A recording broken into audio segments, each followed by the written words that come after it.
Good afternoon, punters, and welcome to another edition of Spruikers. We're talking NRL, Tri-Nations and racing. It's welcome, Jake Norton. How are you? Very well, Hugh Taggart. How are you? Terrific, thank you. Last week, the Aussies gave the All Blacks a bit of a surprise. Yeah, they did. It was a fantastic match with the new ELVs in place. It was a fast-paced match. It was highly skilled. It was high scoring. It was everything you want in a game of rugby.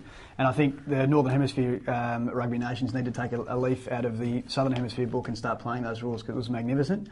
The Wallabies got right on top, particularly at the breakdown, the ruck and maul, and that was the fact that the All Blacks captain, Rishi McCaw, wasn't playing. I'm sure had a great effect on that, but he returns this week, so the Wallabies may not be as prevalent in that department. That's reflected in the betting. $1.52 the All Blacks, $3.10 the Wallabies.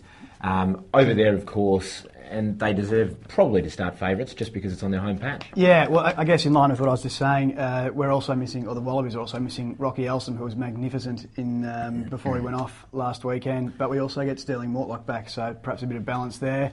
The Wallabies haven't won at Eden Park Tag since Alan Jones was coach back in the mid-'80s. You think he's a chance to come back and coach them? I think he'd probably be banging the door down. He'd love to do it. He'd like his chances, wouldn't he? Tri-Nations odds, South Africa now the favourites, $2.46, Australia $2.68, and the All Blacks, would you believe, $4.30, haven't been backed as low as $1.40 by some of the Betfair punters. NRL now, and Sonny Bill Williams has dominated news and headlines for very good reason. He was in Heathrow the last time I saw him. Money Bill, and they just had footage of Australia House over in London. No one there, but just footage of it. He's a Kiwi.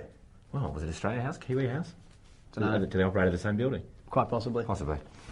But we're looking at the Sharks and the Dragons, and the Sharks were $1.56, $2.26 the Dragons. No Gaznia, but you're happy to take a punt on? Yeah, look, I think the fact that Gaz isn't playing has clearly been reflected by the opinions of punters, offering $2.26 about the Dragons, but they're in pretty good nick, and the Sharks were average last week.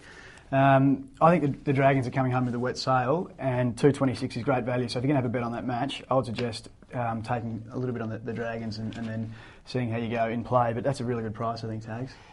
The Rabbitohs and the Warriors now, $1.92 on Betfair. The Rabbitohs, $1.86. The Warriors, the Bunnies coming off 2 big losses, and the Warriors 3 wins. Yeah, that's exactly right. Marking almost even money here. They'll probably start around that. Just about. I think had this game been played over in the long white cloud, I think the Warriors would be a very short favourite. Yep. And with that in mind, the Bunnies are a lay at that price, in my opinion. The Premiership market, $2.44 the Storm, Manly $5.70, the Roosters $7.60, and the Broncos $10. The rest at pretty long odds there. It's the Bletchingley Stakes over 1,200 metres at Caulfield. It is. That waft of swing. Spring, yeah, it's coming.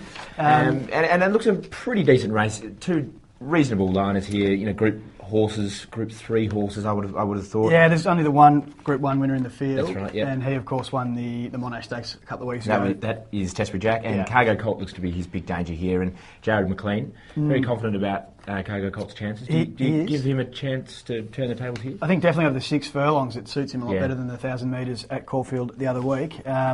I'd be very surprised if they knocked off Testbury Jack. He won very comfortably, but to fill the placings, I would imagine Cargo Colt, Sensational Toys, a very honest mare, trained by Luke Oliver on the track, and also Sensational, I just mentioned her, Lucky Diva, the other one, who's also trained there at Caulfield. If you're going to have a bet, a multiple perhaps on the total Betfair Tags could be a good option there. Yeah, around Testbury Jack. The Missile Stakes is the other one we're going to look at now, and there's some pretty handy sprinters. It's 1,100 metres, and Typhoon Z is the highest rated horse here.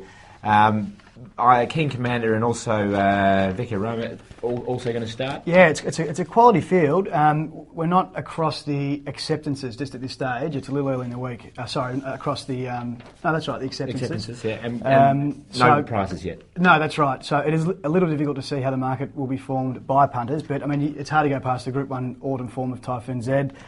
He's up in the weights, but still, I mean, Group 1 winning form is good form, as we know, so he'd have to be a massive chance to win this Tags. It is indeed, and we're impressed over the weekend by the form of Duke of Marmalade, who won the King George and Queen Elizabeth at Ascot, and we look onwards to the Arc.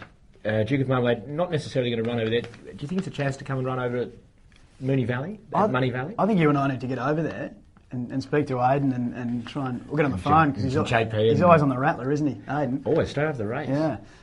Bizarre. One of the more bizarre things I've seen. We wouldn't be able to get through to him if we were here. Yeah, no, exactly right. Thank you very much for joining us. We'll see you again next week.